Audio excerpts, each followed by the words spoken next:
కేసీఆర్ కూతురు కల్వకుంట్ల కవిత ఇటీవల ఒక ఇంపార్టెంట్ విషయాలు లేవనెత్తింది. అంతకుముందు కూడా భౌగోళికంగా తెలంగాణ వచ్చింది, సామాజికంగా తెలంగాణ రాలేదు. బీఆర్ఎస్ని బీజేపీలో విలీనం చేయడానికి ప్రయత్నం చేస్తున్నారని ఒక స్పష్టమైన ఆరోపణ చేసింది. వాళ్ళ తండ్రికి లేఖాస్త్రాన్ని కూడా సంధించింది. దీని పట్ల మీ అభిప్రాయం ఏంటి బాలరాజు గారు? అంటే కన్ఫ్యూజన్ వల్లనే, ఇటువంటి కన్ఫ్యూజన్ వల్లనే మీలాంటి మాజీ ఎమ్మెల్యేలు కానీ నేతలు కానీ వేరే పార్టీలకు పోవాల్సిన అవసరం ఆవశ్యకత ఏర్పడిందా?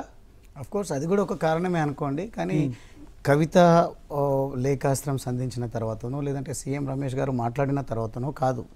ఇది విస్తృతంగా చర్చ గత సంవత్సరం కాలంగా జరుగుతూ ఉంది. ఎంపీ ఎలక్షన్స్ కంటే ముందే ఈ పార్టీతో పొత్తు పెట్టుకోవడం అనే చర్చలు జరుగుతూ ఉన్నాయి. అదేవిధంగా పార్టీతో బీజేపీ తిరస్కరించిందని ఒక మాట చర్చ కూడా జరిగింది. ఇవన్నీ కూడా చూస్తున్నటువంటి పరిస్థితుల్లో అందరూ గందరగోళానికి గురైనారు. ఇప్పుడు నేను ఒక నాయకుడిని, కార్యకర్తను, నేను ఎంత నా పరిధిలో చెప్పే ప్రయత్నం చేసినా స్ట్రీమ్ లైన్ చేసే పరిస్థితి గ్రౌండ్లో కనిపిస్తలేదు. బీజేపీతో కలిసిపోవడానికి ప్రయత్నం చేస్తున్నారనే ప్రచారం ఎక్కువైంది. అందుకోసమే అయి ఉండొచ్చు అనేది మాత్రం అనుమానాలు రేకెత్తిస్తున్నాం.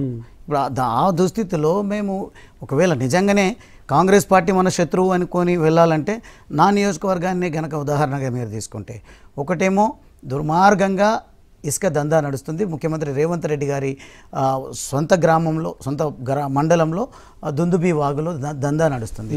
అదేవిధంగా ముఖ్యమంత్రి సొంత గ్రామంలో ఒక మంచి పేరున్నటువంటి మాజీ సర్పంచ్ 12 సంవత్సరాలు సర్పంచ్గా సేవలు అందించి చనిపోతే అది నిజంగా ఒక రకంగా చెప్పాలంటే ముఖ్యమంత్రి గారే హత్య చేసిండ్రు, ప్రభుత్వమే హత్య చేసింది అన్నట్టుగా చర్చలు జరుగుతాయి. కారణం ఏమైనా ఉండొచ్చు.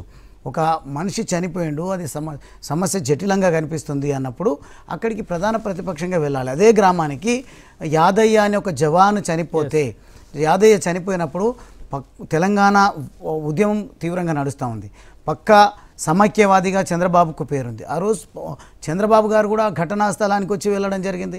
ఈరోజు సాయి రెడ్డి గారు చనిపోయిన దగ్గరికి మేము కూడా వెళ్ళలేకపోయినాం. అర్ధరాత్రి నేను మార్చురి దగ్గరికి వెళ్ళి నా కుటుంబాన్ని పరామర్శించిన విషయం చెప్తాను. ఆ విషయాలు